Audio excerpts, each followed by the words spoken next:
All right, welcome to the garage. We got another episode going here. I got myself. Everybody knows me. Everybody knows Big Deathrow on the other side of the screen. What's up? He's got himself a new background picture. He's the U.S. psychopath over there going, join the army. How you doing tonight? I'm doing good, man. It's always a pleasure to be on here. Johnny's Garage. Big shout out to Johnny's Garage and the Facebook page and everything that we're doing on there. I love it. That particular picture right there is the mascara days. I didn't think I was ugly enough, so I made myself look even uglier. But it worked. That was Georgia Championship Wrestling, if I remember correctly, and the white suit that I eventually got to. I always wanted to wear the white suit, but was never brave enough.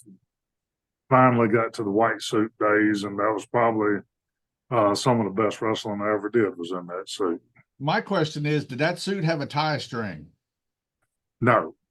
Because the green one you had was great medical suit for the insane asylum, but you couldn't even stand up without pulling your pants up. I know it. I didn't have enough ass to hold it up, so and one tie string didn't get it. I tried to alter that suit to make it work, but nothing I did worked. So I'm like, I'm all top, no bottom, or all front, no back. I don't know how to put it, but it's anyway. The white suit suited me just fine. I love the white suit days. You look good in it with the long hair and all the craziness you have. Yeah. I've still got hair. I'm lucky. It'll still grow. I still got hair too. There's 3 or 4 right here. But yeah, man. So you and I were hitting it up earlier, and we were going back to our roots. And, this being the real talk of wrestling, I would like to delve into my roots and talk about the beginning. And I can only talk about the beginning. I have to start with a guy named Mutt Martin, way back when. And so I finally get through with training. Johnny tells me I can go work, and Ronnie Russian's running the show, and Ken Carradima, who I had met at that time, which we all know is Pennsylvania Pete. And so I go to work for Ronnie Russian, and I put together the best gimmick I could think of. And that was Mutt Martin, just a good old redneck boy that, was and so we even started the whole thing with a gimmick. I sat in the audience for the whole show until they played my music, and I made my entrance out of the audience, and I wrestled Bo the Duke that night. And shout out to Bo. Bo the Duke was a class act, man. He brought me through that match real well. He did not know that was my first match. And we went in there and did the thing, and I messed up about every spot I could mess up, and Bo pulled me through it. And then we got to the back, he started chewing my butt, and then he looked at me and said, "How long have you been wrestling?" And I said, "Including the night." And he goes, "Yeah." I said, "Well, this is my first match." And he goes, "Well, scratch everything I said. You did fine." Well, we got that match on the page if anybody wants to go look for it. Yeah. So that was my one and only appearance as Mutt Martin. Well, I watched it, and I didn't see anything wrong with it that unless you're a veteran in there with another veteran could have picked apart. For your first match, you were great. The only thing I did wrong was every time he would post up for me to do something to him, I wouldn't take advantage of it. I wrestled a clean match, which even as a babyface, you're not supposed to do. If you've got a chance to get them, you take it, and Right. So that was basically the only mistakes I made. My wrestling was sound. Coming out of Johnny's, man, you had to know how to wrestle. Yeah, but coming from that, Ken Carradima calls me up and he wants me to do a prisoner gimmick, and I'm not fond of it. And long story short, he begs me for like 6 weeks to do this prisoner gimmick. He would call me every day and beg me to do a prisoner gimmick. And to shut him up, I said, I'll do it once. If it doesn't sell, don't bother me about it again.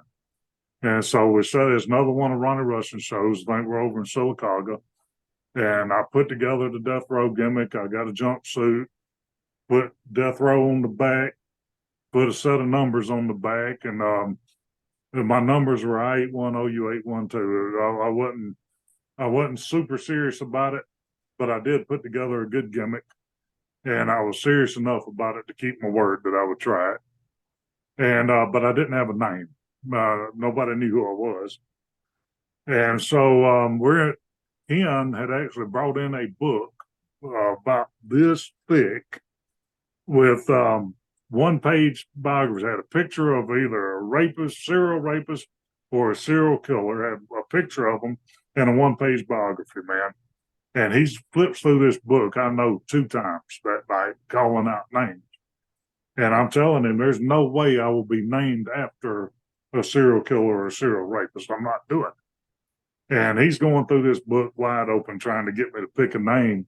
And finally, I hear a guy behind me scream across the locker room, goes, "Hey, Deathrow, where's your music?" And right then I said, that's who I am. I'm Deathrow. And he looks at me and nods, and he goes, "That's good, Deathrow. We'll go with that." And so then I go out in front of the audience. I had my handcuffs on, my big chain around my waist, and my executioner's hood. And the cue, what is supposed to happen, I get in the ring, and Ken, being my manager, is going to pull my hood off, and I'll attack the guy in front of me. And so I'm standing in the ring, and I see the guy get in on the other side, and it's taking too long. Ken's not pulling my hood off in the time I think he should. So I took matters into my own hands, and I reach up and I pull my own hood off, and I hold it straight out to the side, and I drop that hood with the full intention that I would hit that guy before my hood hit the ground. And I did. But as soon as I hit him, the audience had popped. And I knew that I was stuck being a prisoner. Right then, I knew it. And so Deathrow grew over the years. But so at that point, we leave there. I did another one of Ronnie Rush's shows, but then I meet you. And we go to a show in a gas station parking lot. That was in Sylacauga. It was in Childersburg, wasn't it? Right out No. in between Childersburg and Sylacauga, because it was right next to the big Walmart. You turn right down the road after. Yeah, it was in Sylacauga. It was. And so it was Ronnie Rush's gas station. And we were dressing in an old like 14 by 70 mobile home out back behind the gas station. Like 3 of them back there. Yeah, and so we're in there, and it was me, you, Larry Santos, and Dave Watts. Dave Watts. Yeah, we were so I wrestled. I don't know how it ended up. I think I wrestled you in the first match, and we've all told that story how you and I met, and how I didn't know how to hit. I didn't know nothing except wrestling, and so I'm trying to hit you, and I'm not hitting you very well, and you're getting on to me, telling me to hit you harder. And finally, after about the 5th time I hit you, and you're screaming at me through your mask, hit me harder. I just snatched you out to center ring, took you down, and when I took you down, you went to screaming, "Lighten up!" And so, but then I think you wrestled Larry Santos wrestles Dave Watts. Right. In the second match, we take an intermission. So at this point, the Hells Angels pulls up, right? So our whole ring was surrounded by bikers. I know you remember that, the whole thing. And just so everybody knows, Larry Santos at the time was doing Mr. Tennessee. Yeah. He was under the hood as Mr. Tennessee. That's right. So we've got The whole ring is surrounded by motorcycles. I think we had like 10 people watching until like 200 motorcycles pull up and surround the ring. And I'm not exaggerating. This was a It was a lot of lot. I don't know motorcycles, how many it was. but it was close to 200 motorcycles. And so we go back out for the tag match. And so for everybody out there that know, I mean, especially if you know me and Bogey, we've been friends for years and years and years. But this is legitimately the night that we actually met. And so Larry looks at me and tells me to suplex Dave Watts. And Larry was the elder in the ring. He was the veteran. So I go over there and grab Dave to suplex him. At the same time, I suplex Dave, and we're in a 16-foot ring, and me and Dave both are 6.5 foot tall. So we cover the whole ring with a suplex. Same time we're doing this, Larry gives Bogey a reverse Russian leg sweep and brings him down. And the heel of Dave's boot caught Bogey right in the base of the neck. And I knew immediately when I come down with that suplex that something bad had just happened. Just the audience's reaction, and just it's kind of like everything just went still, and so I knew something bad had happened. And roll over, and Bogey's hurt. Dave being a fantastic wrestler, but he was such a good person. He didn't want to hurt Bogey. And so he's upset. And then, but Larry was mad. He was mad at me. Yep. And he starts cussing at me, calling me a rook, all kind of stuff. And so I'm standing there, and I don't know what to do because Bogey's hurt. Dave's trying to help Bogey out of the ring. Referee's helping Bogey out of the ring. And Larry is tearing into me verbally, and I don't know what to do. And Ken Caradima, Pennsylvania Pete, comes running out, looks at me, and he says, "Get out of the ring. He's a pistol." I didn't know what a pistol was, but I knew by the way Ken was talking that it wasn't nothing good. It's like, I know this can't be good. So I start to get out of the ring. Well, and first off, explain for the new people what a pistol is, because some of these young kids might not know. A pistol in our business, I know if you've been in the business, you've heard of shooting, but a pistol was exactly a hired gun. They were brought in to take care of people that were undesirable. They were paid to hurt people, basically. So a pistol was a shooter, and they would come in and tear you up. And that was their job, was to tear you up. And so when he tells me, so I know that now, but at that time, I didn't know what a pistol was, right? I was ignorant to it. And I'm starting to get out of the ring, and I've got 1 foot in, 1 foot out. And Larry looks up and he tells me, he says, "You better run," and he's dogging me out in front of the audience, and it made me mad. And I jumped back in the ring, and I looked up and said, "You got to fight me now." And I went at him, and he took off the other way, powdered out on the other side of the ring, and disappeared. I was so mad. I was just so absolutely mad about the whole situation. I turned around, I made an open challenge to the entire audience. And I told everybody in the audience that if you think you can take me, get your ass in here. And about the time the words left my mouth, my mind caught up with me, and I realized who I was talking to. I'm talking to the damn Brotherhood. I'm talking to the Hells Angels sitting out there. And I mean, a lot of them. And, yes.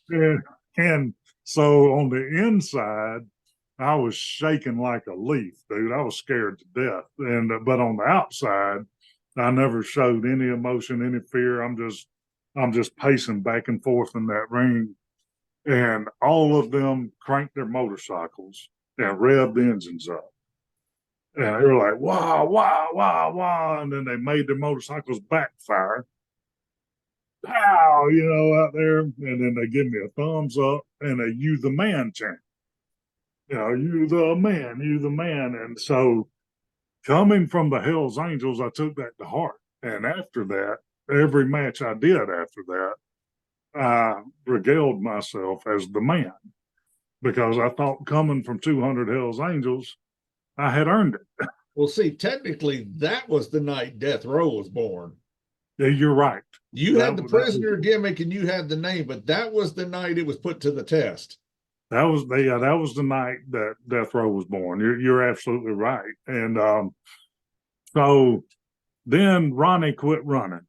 Right. So Ronnie wasn't running shows. He had some other stuff going on. He wasn't able to run.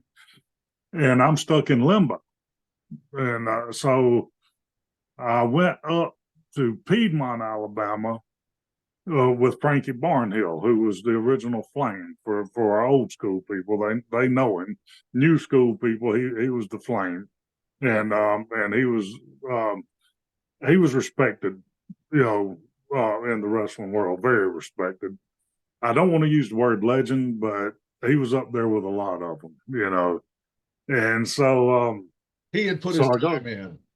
Huh? He had put his time in. He put his time in. There's no doubt. And so I go up there with Frankie Barnhill, and I'll never forget.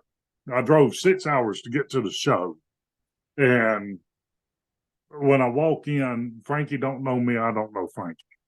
It wasn't like it is today. There wasn't any internet. You just had to show up and try to get booked. So I show up and I pull my boots out of my bag and I look at Frankie and I go, I've got boots. I want to work. And he looks at my boots and he goes, all right. He said, but I can't pay you much because I don't have you booked tonight, but we'll try you out. I said, okay. So I go in and he puts me in the ring with a guy named Bull Rider. So I come in to Frankie and tell him that I've only wrestled a very limited amount of matches. I'm in a very few matches. And he puts me in the ring with somebody that's never been in a wrestling ring before. This guy has not been trained. He's nothing. He's a professional rodeo bull rider, and he doesn't know the first thing about wrestling. And I'm a rookie. I'm green as grass going in there. And so when I get in there with him, I give him a snap suplex, very first move, snap suplex. And he freaks out in the middle of the suplex and tries to roll over in it, lands on his side, and he pops like 4 ribs. And I roll over, and this guy's sitting there choking to death. And Frankie had called for him to go over in the match. But later I found out this was a test to see who I was and was I going to do what he wanted me to do, And so now this guy is dying. He can't breathe. His lips are turning black. And he's got tears running out of his eyes. And I can tell that he's really, really hurt. But, man, and for the people, we talk about the real side of wrestling, this is the real side. He was hurt, but there ain't no stopping a wrestling match. I'm in there to hurt him, okay? That's all there is to it. And he was hurt, so I snatch him up by his ears, and I've got to put him over. So I literally throw him into a turnbuckle and start goozling and choking him with everything I got. And the referee starts counting, and he counts to 4, looks at me and says, all right, if you don't break it, I'm going to disqualify you. He counts to 4 again. I'm trying to get disqualified. He won't disqualify me. He counts to 4 2 times, tells me again, starts his count over again. And this time when he got to 4 and he went to say something to me, I turned around and slapped him flat on the ground. I slapped him so hard his ear hit the ground. And I said, are you going to disqualify me now? And he jumped up and rung the bell. And so we got some help in there for Bull Rider. And I get out of the ring, go back, and Frankie's standing there waiting on me. And he's smiling from ear to ear. And he says, I got to have you on my next show. All right.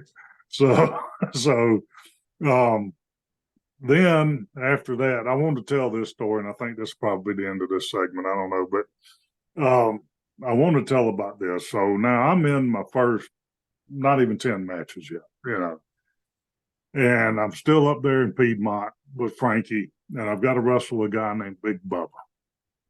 Now, coming from Johnny's number 1 rule, and Bogey, you might remember this one. Johnny's number 1 rule forever was never be bashful.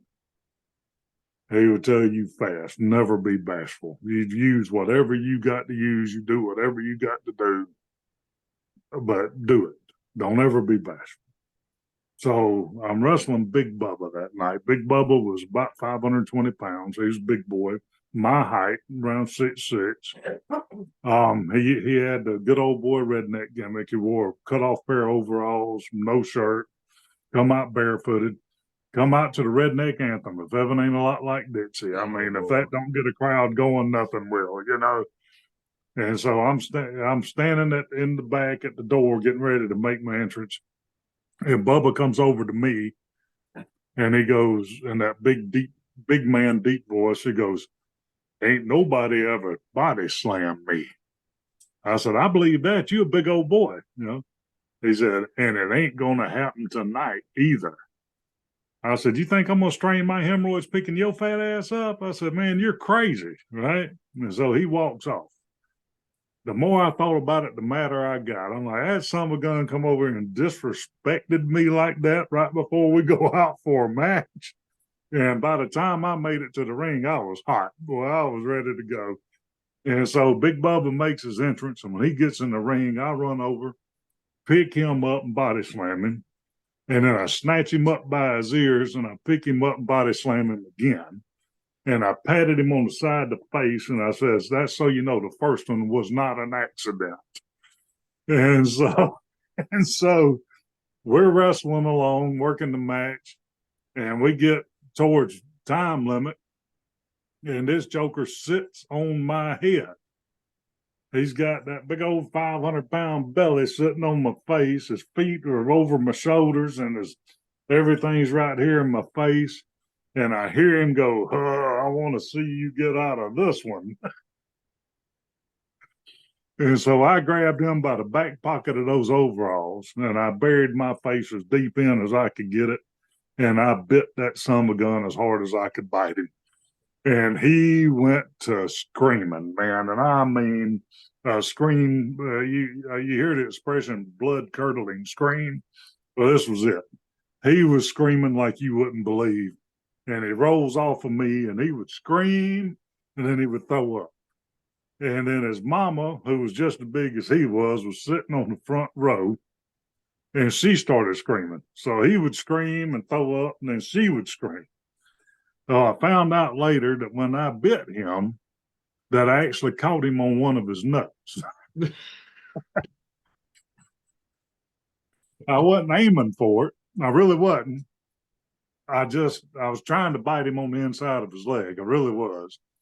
But I got a hold of one of his nuts, and I'm telling you, that thing crunched between my teeth. I bit him hard. And he quit wrestling that night. That was his last match. Well, the challenge was, let's see you get out of this. I got out of it. But all I could think of was all that time Johnny would look at me and go, "Don't never be bashful." And so I passed the test that night, I'll promise you. It wasn't not a bashful bone in my body. And and so but that was getting into the start of everything. How much time? Are we good? Are we? Yeah. So I'll finish this up with just another little one from back then. Is daggone after me and Bull Rider had our deal, and before I got my hands on Bubba, I go up for my second show with the Flame. And when I get there, I have to wrestle this guy called the Beast. And when I get in the ring, make my entrance and everything, the Beast comes in. And this son of a gun comes in carrying a logging chain. That was Paul Brown. Yeah. That son of a gun tried to take my head off with that logging chain. Found out he was friends with Bull Rider. And he was mad at me because of what I did to Bull Rider. But when he come in and hit me upside the head with that daggone chain, I went straight Johnny on him. I did. And I just went to work on him and did what I do, man. Even back then, as a rookie with Johnny's training, and being a trained hooker, I just did what I do. And so I do that. We get out of the ring. So I'm gonna fast forward about 20 years later after that match. I'm in a town podunk nowhere. We're in a little bitty old place, little building. There ain't nothing to it. And they're lining out the card on who everybody's gonna wrestle. And they tell me who I'm wrestling. I look over, it's this young kid, looks good. He comes to me and he goes, "My daddy told me not to wrestle you." I said, "Why?" He said, "Well, do you remember the Beast?" And I said, "You tell your daddy that he asked for that ass whooping." I said, "Son, if you get in there with me, as long as you don't try to hurt me, we're going to be all right." And so he got in there and he wrestled with me. And he come out and he said, "That was one of the smoothest matches I've ever had." And I said, "Just remind your daddy he asked for that ass whooping. I didn't go in there and shoot on him. I shot back." Well, see, the funny thing about the Beast is, though, we got just the exact things. Is 20 years after I first worked around the Beast, I seen him again at a show. I walked in, I walked up to him, I said, "Paul, how you doing?" I said, "I don't know if you remember me, but some flea market show on my first day he's getting started." He goes, "I'm wrestling him tonight." We went out there, tore the house down, main event. Yeah. Now look, just exact opposite. Let me tell everybody this before I make it sound like that I don't like Paul. That would be a lie. I do like Paul. Paul, I was very young, upcoming in the business. The difference between then and now was Paul was making sure I earned my stripes. He was bringing me in the way that everybody should be brought into wrestling. You have to earn your spot. Right. If you don't earn it, then it ain't yours. And so I am not talking bad about Paul at all. I'm really not. I'm talking about my beginnings and what I had to go through to get started in what I love and what I spent 23 years doing. Oh, no, don't get me wrong, because Paul, the first time he met me in the shows, he treated me like I was the wall. Yeah. That I got brought in the same way. It's just, that 20-year outcomes are a little bit different. It's a whole lot different after you've been in there and you're one of the boys, but like just first coming in, he did what he was supposed to do. But Paul didn't know who I was. And he definitely didn't know who trained. And so the outcome he was looking for ain't what he got. I promise you. Yeah. And so, but yeah, that was my beginnings, man. That's it wasn't easy to get into wrestling back then. There was nothing easy. And I would love to say that I went on to have a lot of good wrestling nights, but I'm gonna have to say that the first 5 years that I wrestled, 4 out of 5 of my matches ended up being fights and having to earn my way in, and so my personality clashed with that really hard because I didn't have a lot of bend in me. I didn't have a lot of give. And so when somebody would come in there and jump on me or try to manhandle me, we were there. We were going to be there, and it was going to be a long night. Well, the thing is, 6'6", 300 pounds. You're also the imposing joker that these guys are making their name on because they want to see if you're tough enough to be in the business. Yeah. So you had Skullmaster, you had all the kickboxer. I can't remember his name right now. Paul Hendricks. Paul Hendricks. Yeah, Paul Hendricks. You had all these people that had a name, and you're the new guy coming in. You're going to get tested. Well, if anybody checks names, that is Paul the Dragon Hendricks. If you're going to run a name check on that, because he was somebody, and he was a world champion kickboxer, and so yeah, you're right. I mean, I had to run the gauntlet, not just with them, but then you turn around. So let's put the balance on this, right? So I had people like you that were helping me with the working end of the business. And then people like Bob Armstrong, Scott Armstrong, Steve Armstrong. Please don't put me in the same name because they I can put you, nowhere near that skill level. no, I can put you in that same name. All right. And yes, you are very near. Why do you think they always chose us to work, man? You know, it's so people like the Iron Sheik that took me under his wing, you know, Robert Gibson when he took me under his wing. So there was a balance to all of this. You know, it wasn't just a nightmare going out there, you know. There was always a balance of people that were willing to help me and teach me versus people that wanted me to earn my way in. So it wasn't all bad, but it was tough. You know, even with Scott Armstrong, Scott being a brother to me, I love this man to death. Some of the worst ass chewings I ever told had come from Scott because of stuff I would do in the wrestling ring, you know? And so it's, and trust me, they were well earned. I earned those ass chewings. I know I did, and I needed them, and they helped me. You know, they helped me a lot on my way to figure out who and what I was. And so, yeah, it was great, man. Thinking about the old days like that, that's some fond memories from back then. Oh, yeah. Yeah.